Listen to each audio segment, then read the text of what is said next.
Hello and welcome back to Polymarket Insiders. And two huge things just went down in the New York City mayoral race. The Board of Elections, as it is wont to do, soiled the bed, shall we say, with a preliminary ranked choice vote report literally full of fake data.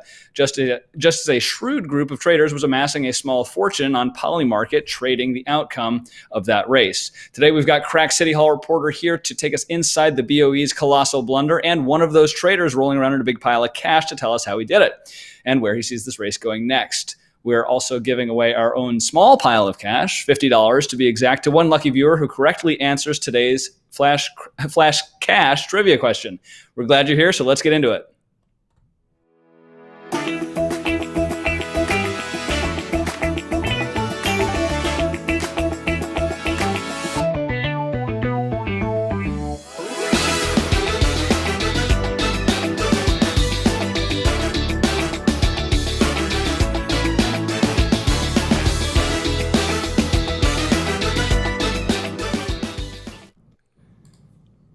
Well, thanks for being with us, folks. I'm your host, Flip Pideaux, and what a totally wild 24 hours it has been if you're following the New York City mayoral race or participating in the Polymarket contracts tied to it.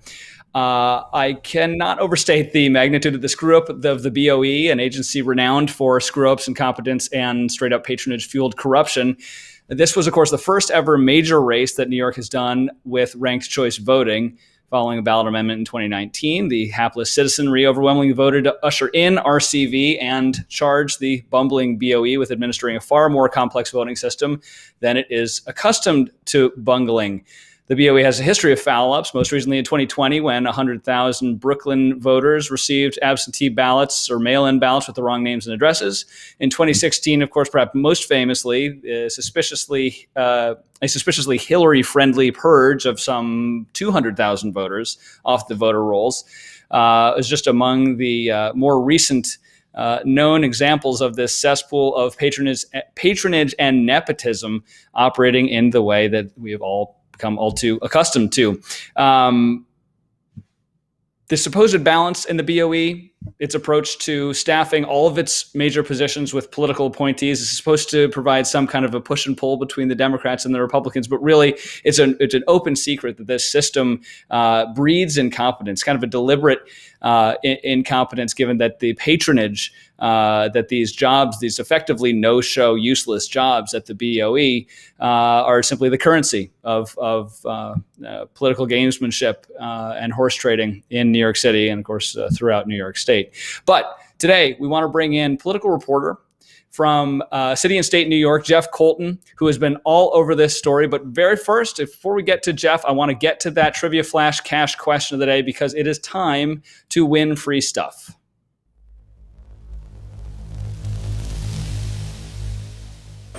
Folks, you got Monday's question a little bit too easily, so hopefully today's is going to be a little bit more challenging. Now, New York City has been electing mayors for quite a long time, perhaps longer than you might realize. We've had over 100 mayors in the city of New York. So our question today is, who was the first person ever elected mayor of New York City?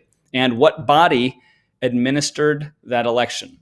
Now, to answer, you need to tweet your response using the hashtag Polymarket Insiders and simply answer this straightforward two-part question. Who is the first person elected mayor of New York City and what body administered that election? You need to tweet that with hashtag Polymarket Insiders and we'll check back on that feed to see if we get any correct responses. Of course, you need to be the first person to correctly tweet the response in order to win that $50. So, with that out of the way, Jeff, can you give us the play-by-play of exactly what has unfolded in the last, it's been about 22 hours since this all hit the fan yesterday afternoon?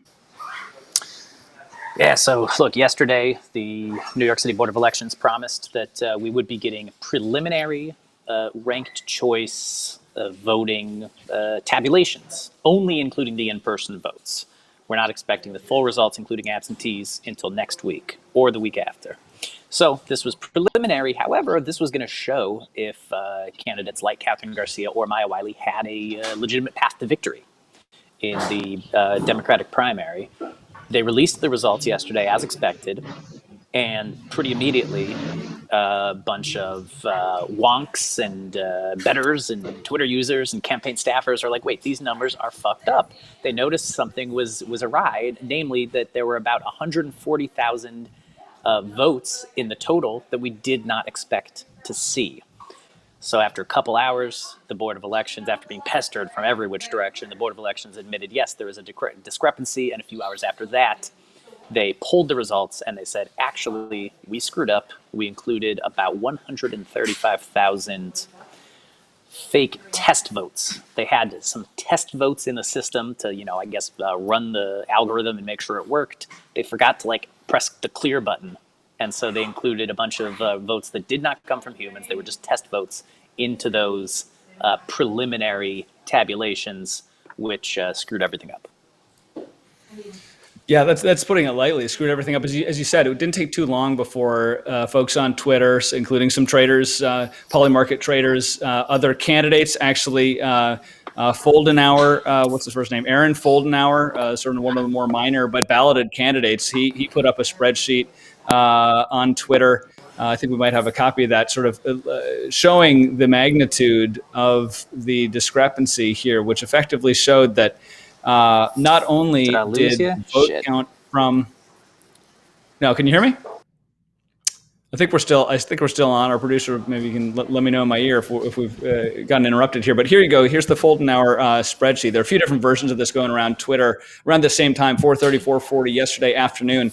And the magnitude again here, you see it's the 140,000 additional votes, but you can see also the skew in these votes. You have major candidates like Adams, Wiley, and Garcia increasing single-digit percentage points, but then the lesser candidates increasing not only double digits, but well into the triple digits of newly found votes. And as Jeff put it, the BOE hours later acknowledged that these were in fact simply literally fake data, not necessarily deliberately faked, but test data. In other words, that had made its way through. 20% of the vote of the data in there was test votes. This a week after the election. So obviously, no one's going to lose their job over this. Obviously, someone should lose their job over this. But this is a major, major, major screw up. And we're going to get more into the details of exactly what happened and what's going to happen today as they try to remedy that. But of course, as this was going on, this was the big event, the very first preliminary release of the RCV tabulation. In other words, when you reallocate the second, third, fourth, fifth choice votes from the candidates that get eliminated, how does that change the overall winner? Adams went into this with a 12-point lead over Garcia, almost 10-point lead, 9 or 10-point lead over Wiley, and it seemed almost insurmountable, and yet not totally insurmountable, obviously. Adams only had 30-some% in the first round support. So we were all really eager to see how this initial tabulation, which still excludes absentee ballots, but this initial reallocation, what it would show. And of course, it did, with all the fake data, show Garcia jumping from a 12-point deficit to a 2.2% deficit. And of course, being before the inclusion of the absentee ballots, which are expected to be additionally favorable for Garcia, this made it look as though Garcia could and arguably was now more likely to close the gap and wind up the winner when all absentees are included and when the real RCV retabulation were to occur. So you saw prices on markets like will Adams win the primary on Polymarket go hugely gyrating in response to this. And what was interesting is that after it became clear that the data was all screwed up, that sort of went back. It didn't swing back to what it had been before the report showing Adams with a, say, 80% likelihood to win. But it went back to something more like 50-50 or with Adams maybe slightly favored. So the question is, as we await the revised report today, was the way the report screwed up disproportionately favorable to Garcia? Or is the same dynamic here, the RCV, the retabulation, still sufficiently strongly pro-Garcia that we can expect when it comes out to see her price rocket back forward again? So that's obviously the question that traders need to be occupying themselves with now in terms of how they get set up in or adjust their position in these Polymarket markets tied to both the first and the second place outcome of this race. And with us here today is a guest who's going to be able to put this together for us better than almost any other. We were speaking to one of his compatriots yesterday about coming on air to talk us through this model that this group of 3 or 4 traders had sort of cooked up that gave them a really high confidence that Garcia could pull this out. I don't want to try to characterize the details of it in any more detailed way than that, because we have the man here himself. It's Iabvek. He's been on air with us before. Thanks so much for joining us today. I see your screen is actually black now. I don't know if you've lost your connection, but Iabvek, can you hear us? Your Chiron's working, but I don't think your camera I don't is. want face on. No, my connection's here. Great. Okay, we can hear you then. Don't want to put my go ahead, face take on it away. there, Tell us what your guys' model was showing going into this report yesterday. Why you were so confident that Garcia would make up so much ground when the consensus was really that, yeah, she might improve, but it was really unlikely she could erase that 12% gap. Sure. So first off, you can call me Kieran. My username is just like some random letters that you can't really pronounce, so there's no point in using it. So basically, we don't talk that much about the specifics of our modeling and just as a general principle, but I guess as a really high level, it seemed like when you look under the surface in terms of what Eric Adams' first round coalition was, it was basically tailor-made to look good in the first round, but then look like it would fall apart in later RCV rounds. So if you compare his first round results to the polls, he overperformed with black voters by at least 20 to 25 points relative to the polls, which put his top line slightly ahead of where polling had it. But then everything else went wrong, right? So every group other than black voters, he seems to have underperformed the polling. Turnout among black Latino voters was terrible compared to any other metric. And then turnout among white college-educated voters, which was Garcia's base and Wiley's base, surged. And then the last major factor was that there was a very strong correlation between the percent voting for Wiley and the percent that voted for Bernie and Warren in the 2020 primary, which again, the 2020 primary was after Bernie and Warren had dropped out of the race. So in my opinion, voters who still voted for Bernie and Warren would be like unusually ideological, which means unusually like engaged in the RCV process. And I thought unusually likely to say Garcia is better than Adams because Garcia is closer to the left than Adams. She's more moderate and Adams is more conservative. So when you add all these factors together, I thought that basically Garcia was in a really great position to pull ahead in RCV, and it still looks like she's in a good position now. Yeah, so the position now is what I want to drill down into a little bit more. Obviously, there have been a couple of massive swings here from Garcia being significant underdog to being slight favorite to now being, I think, in the latest pricing back to being kind of slight underdog, basically. So we have a couple big pivotal events that are going to happen some point today, and I want to go back to Jeff on this in a second. At some point today, the BOE says it will release the cleaned up version of what they tried to release yesterday. That presumably is going to roil this market one way or another. You expect that even with the fake data taken out, we'll have basically will show similar directional impact of Garcia closing the 12-point gap to something similar to the 2% we saw yesterday? Yeah, I feel pretty confident about that. I don't know why traders are so skeptical. I think it's something like traders normally underestimate unknown unknowns, but they know this. They know that like unknown unknowns are this scary thing we should be worried about. And so here's a situation with like fake unknown unknowns. In a sense, it sounds really bad. It sounds really scary. There's like, oh, there's all this fake data. Who knows what's going to happen? They remove the fake data. I don't want to be having a position. Like I want to be really skeptical here. But when you drill down into the details, it is overwhelmingly likely that they added test ballots. I mean, they confirmed that they added test ballots, and it's overwhelmingly likely that the test ballots, for one, mostly favored minor candidates, and two, mostly exhausted. And you can see that the if you look at the early RCV rounds with the fake data, you can see the vast majority of ballots for the minor candidates are exhausting at much, much higher rates than ballots for minor candidates normally exhaust. And then when you go through the rounds and you get to the candidates where most of the votes are real, you have exhaust rates that are they're a lot closer to what you typically see. So in my opinion, almost certainly the fake data mostly exhausted by the time you got to the final round. And then there's actually one other little wrinkle here, which is I think JC on Twitter posted this, but if you look at the number of votes, the number of fake votes added, it correlates with the ballot order. So Foldenauer, if you look at the absolute number, to be clear, so Foldenauer got the least absolute added. He was first on the ballot. I think Wright was last on the ballot, and he got the most added. So that, to me, I don't know exactly what was going on there, but I think it's pretty clear they used the ballot order to decide like what the fake data would be. And when you look, Kathryn Garcia is one position above Eric Adams on the fake ballot order. So I would expect Garcia to actually marginally close the gap with Adams, because we would expect Adams to have gotten more fake first choice votes. And obviously, fake first choice votes don't exhaust, so those would have ended up in the final round. And I think when the fake data is going to be removed, around 1,000 votes are going to be removed. And so Garcia goes from being behind by like 16,000 to being behind by 15,000, roughly speaking. Wow. So if anything, that 2.2 gap post RCV simulation might even be a little bit smaller once the fake data is cleaned out. Yeah. I mean, there's some level of uncertainty, but I would for sure take the under on 2.2 rather than over. Yeah. And before all this blew up yesterday, well, after the report came out, but before it was retracted, and they literally pulled it off their site within a strange little hurried mea culpa, kind of a notepad screenshot. But before that happened, this jumped. This is on whether Eric Adams wins, so it didn't jump. The no side jumped, but the price of whether he would win fell from 84 to 30. No, how low did it get? I think it might have spiked down to 30, but I think it was hovering around 40 was the lowest it was sitting at. Okay.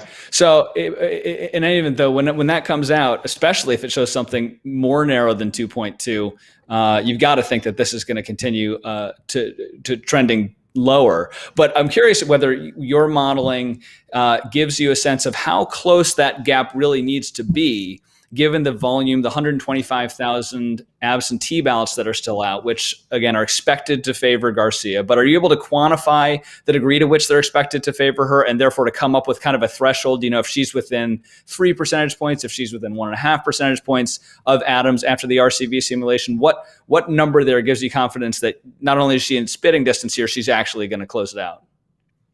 Sure. So you can quantify, in my opinion, you can quantify the demographics of the absentees fairly well. What you do is you take the absentees returned as a percentage of the population in each assembly district, and then you can regress against the demographics of each assembly district, like the percent college, percent black, and so on. I've done this a lot for various elections, and I'm pretty confident it gives you, like, not perfect results, there's a margin of error, but it gives you like solid results that you can use as the baseline. And so that tells me that, I mean, again, I don't want to imply there's too much false precision here, but our vague estimates are like something like 50 to 55% college educated and white, 5 to 10% non-college white, and then 40% non-white. And of the non-white, I think a majority are college educated as well. So this is a very, very educated group, and it's a somewhat white group. So overall, to me, that seems pretty good for Garcia. But I say seems because then going from demographics to margin is a lot more speculative, and there's a lot more factors here. So for instance, my guess would be that many or most absentees were filled out before Yang endorsed Garcia for second, which should somewhat hurt her marginally.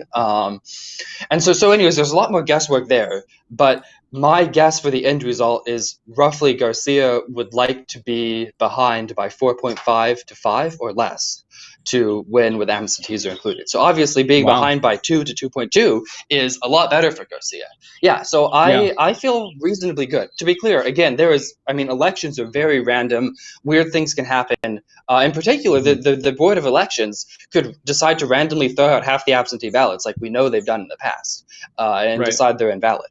So there's a lot of uncertainty, but overall, I think Adams plus 2 puts Garcia in a very good situation. And just one last good thing about this is that, like, the less that Garcia is losing to Adams by in the E-Day votes, that implies that she must be picking up more in ranked choice, which means that she should be picking up more in ranked choice and absentees as well. And in particular, she was picking up, I forget the exact numbers, but she was winning Wiley voters by something like 40 points to 50 points in second prefs after you exclude exhausted ballots. And that's good because Wiley never endorsed Garcia.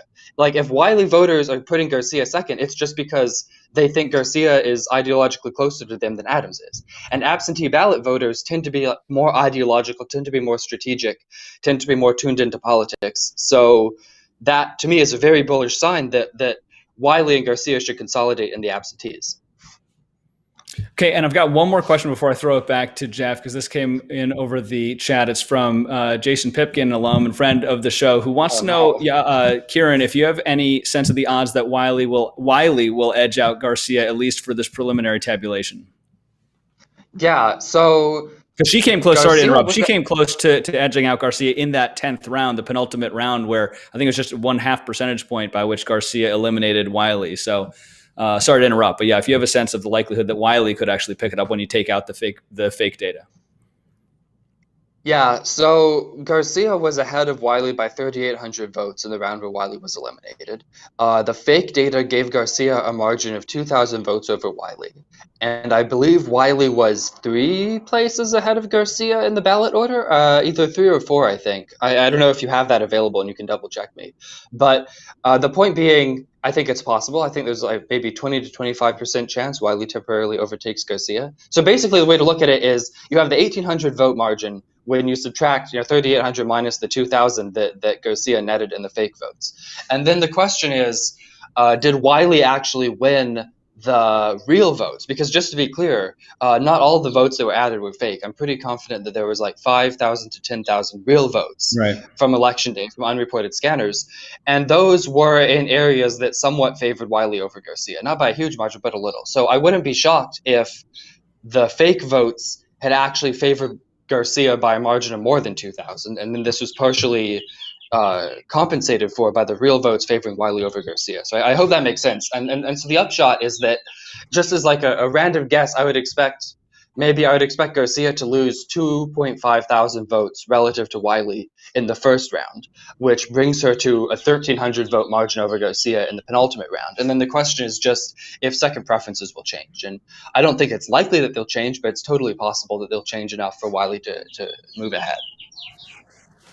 Got it. Excellent. Thank you for that breakdown. And Jeff, thank you for waiting patiently by. I want to come back to you on this recasting, the cleanup of the screwed up report from yesterday. Do you have any sense of when that might be coming this afternoon, or if it's possible that it could slip to being later than today?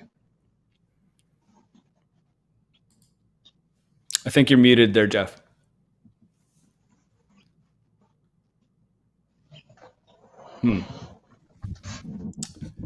Jeff, we still can't hear you. I don't know if it's muted on your end or in the production booth. Still seems to be muted. Let me get back over to Kieran for just a moment while we try and iron that out with Jeff. Kieran, the one more wrinkle in this, as we've been trying to sort of figure out what's missing, what's anomalous about the data. There's a theory been going around on Twitter, promoted primarily by Dave Wasserman, regarding some missing votes, purportedly missing votes in the borough of the Bronx. Can you tell us a little bit about that and whether you ascribe to this theory of the missing Bronx votes? Well, I think you have an image that shows that I do not think it makes any sense at all. I think it's really a shame that Wasserman is promoting this when there's strong evidence against it. So basically, if you look at demographics, non-college whites turned out at unusually high rates, Hispanics turned out at unusually low rates, and blacks turned out at like somewhat lower rates relative, and then Asians are a small group, but they turned out at higher relative rates. So overall, think about the demographics of the Bronx versus the demographics of New York City. It has very, very low white college educated, low white and low Asian, high Hispanic. So that's the perfect storm for where you would expect turnout to be lower organically, given these demographic correlations across the city. And you can see in these scatter plots that actually the lower turnout in the Bronx is almost totally explained. I mean, it is totally explained by demographics. You can see that if you look at the points in the Bronx versus the points not in the Bronx, you just can't tell a difference. They're right in the center of the scatter plot for both percent Hispanic versus turnout and percent non-Hispanic white college versus turnout. So I think that Wasserman is just got on election night. He just saw this number, Bronx 70%, Manhattan 100%, and just got fixated on it. And now is just insisting on it endlessly, even when we have precinct level data by vote choice and by demographic available that clearly shows that there's no discrepancy.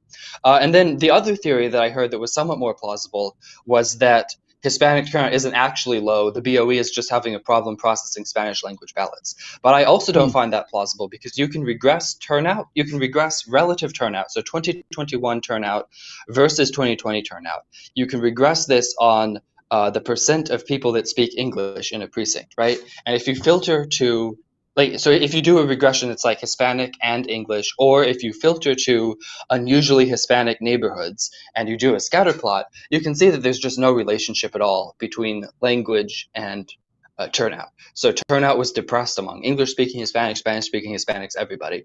So overall, you would expect to see a very strong correlation, in my opinion, if the Spanish language ballots hadn't been counted. So I just don't think there's any evidence at all for the missing election day hypothesis.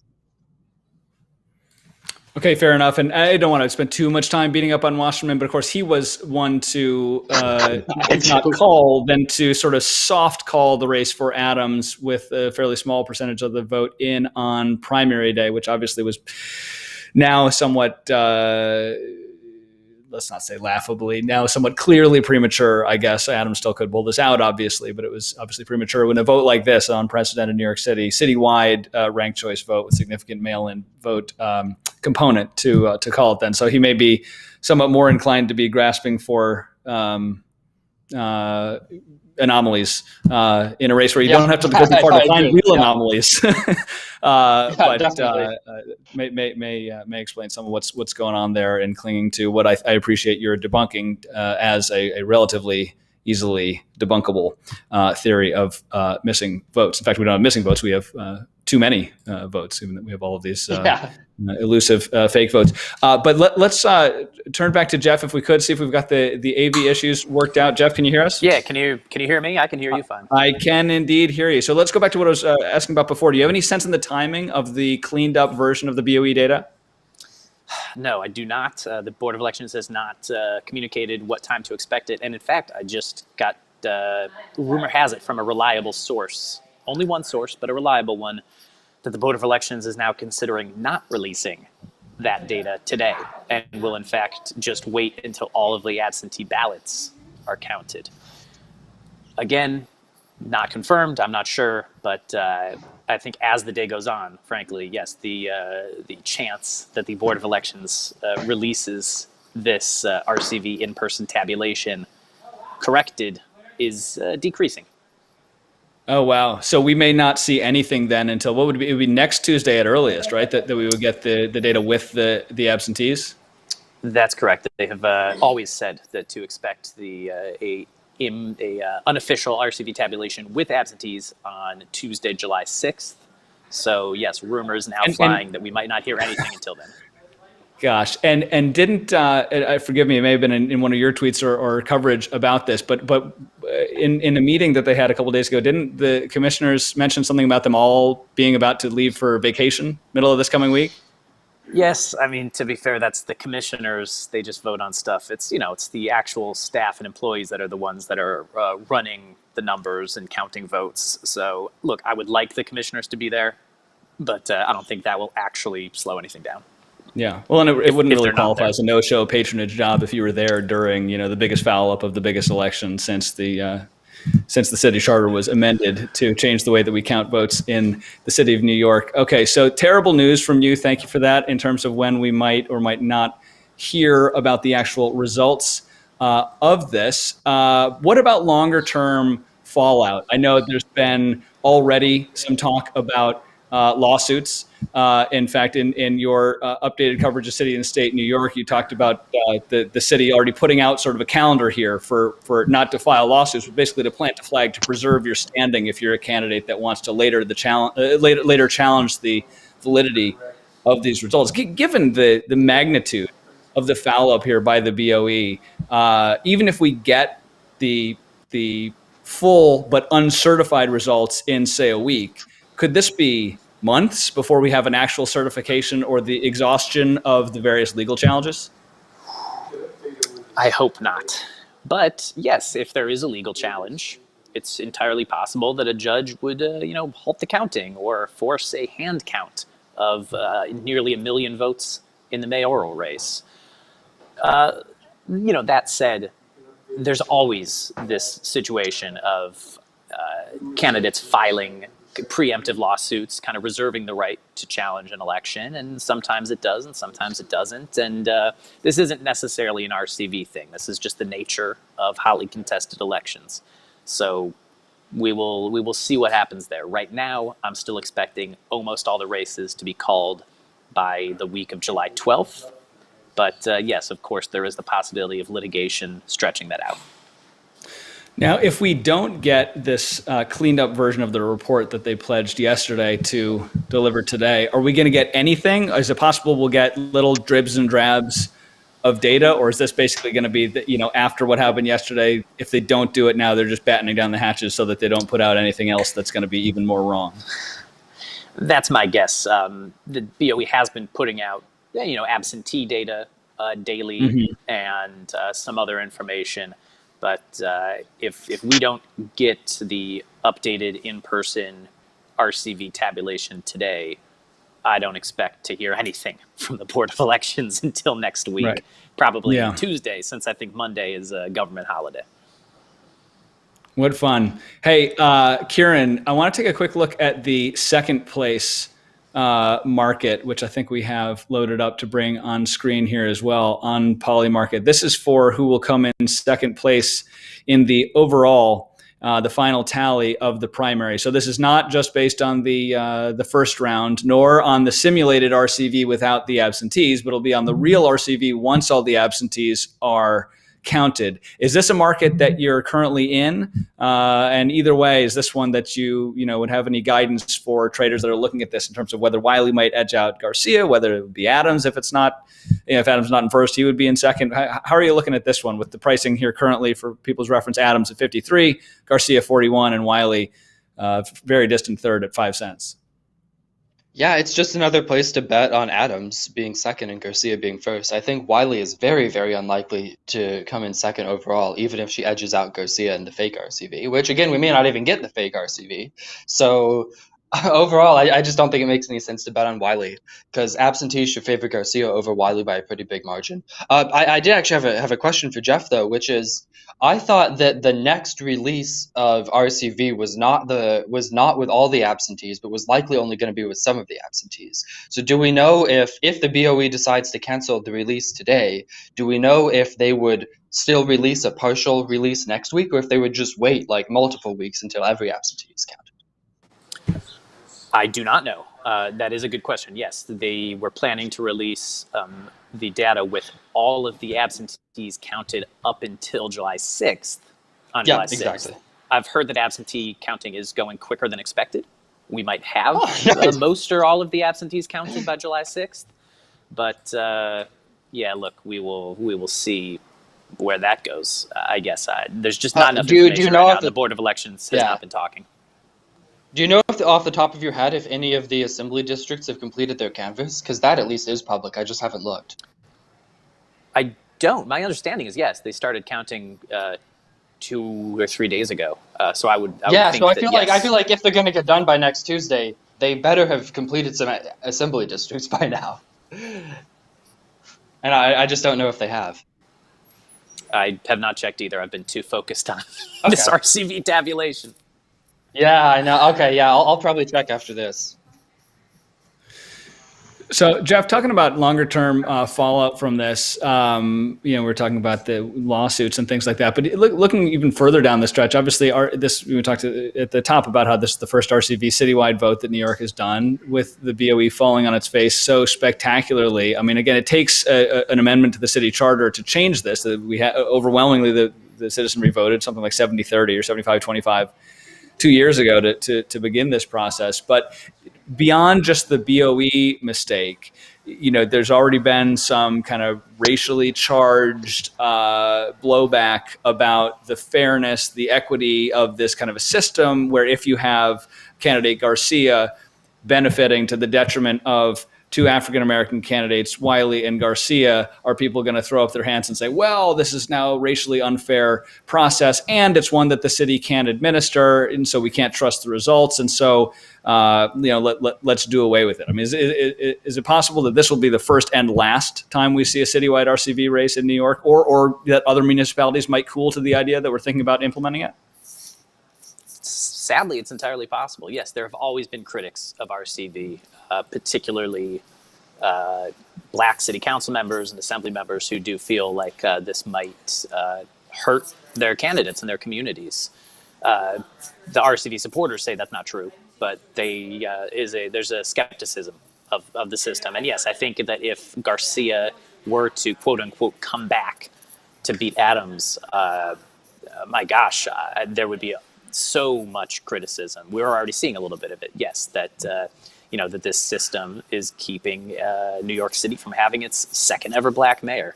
So definitely going to keep a close eye on that storyline there.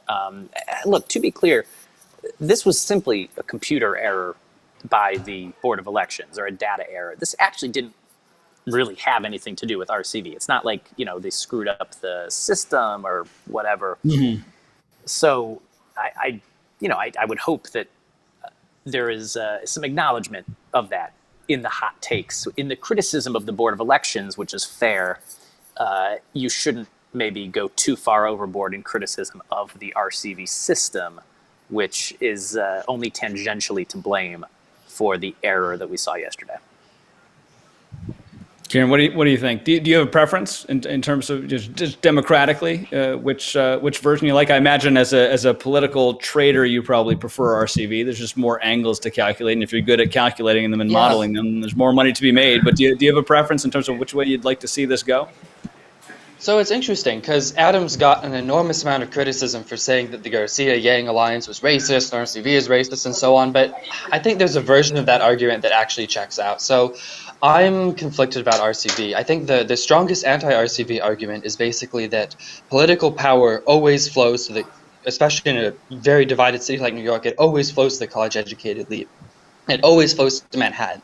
They have the money, they donate, they volunteer, they staff the campaigns, they turn out at really high rates, and then RCV is this thing that basically gives more power to white college-educated, these Manhattan, these Brooklyn candidates. I think this is a pretty perfect example.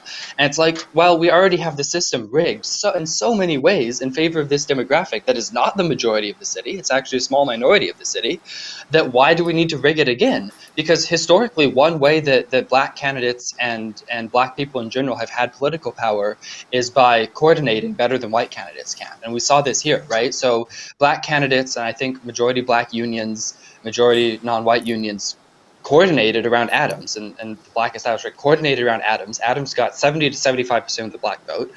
The white vote was split, and that was enough for Adams to win in the first round, even though it looks like a majority of the turnout, either a majority or very close to a majority, was actually white. So anyways, that to me is the pro-RCV argument, or sorry, the anti-RCV argument that people dismiss, but I don't think it's totally unreasonable. And then the pro-RCV argument is just the obvious, well, Garcia is very likely closer to the median preference of the voters who actually turned out than Adams. So why do we want to elect a polarizing candidate supported by a minority over one that's more broadly acceptable? I guess I don't really have a firm take overall. I just want to push back a bit on some of the naive pro-RCV stuff. Excellent. No, I appreciate that. And let's go to kind of final parting thoughts here. Kieran, do you have an overall price target? Again, I think there are 3 different ways, maybe 4 different ways on Polymarket you can play effectively the same question, whether Adams wins, whether Garcia wins, whether who will come in second, the multi-outcome market, and then whether the first round leader also wins the primary. So those are all 4 close to being proxies for one another. It's basically, does Adams win or does Garcia win? Do you have an overall price target where you think this is fairly valued, say on the Garcia win? Yeah, I think Garcia has a roughly a 70% chance of winning. Again, 70, wow. I feel really good. Yeah, well, again, I think the market would agree with me if we had real data, which is one reason I'm kind of disappointed that they may not remove the fake data. I think that my general impression is the reason the market is high on Adams is the prior that Adams was heavily favored, which I don't think was accurate. Plus, just general uncertainty around the fake data. There's this idea that Garcia, it looks like she's doing well in this data, but it's very suspicious. So maybe we should just downweight it and give more weight to our prior that Adams is heavily favored. I think that argument makes absolutely zero sense because you can look at the mechanics of the fake data. The BOE confirmed that it was 135,000 test ballots from Queens. You can look at, okay, which candidates benefited from the fake data. It was clearly just based on the ballot order, which again, I didn't come up with that. It's thanks to, I think, JC Tinkt or something on Twitter. But that's a very clear pattern that you can see is going to be eliminated.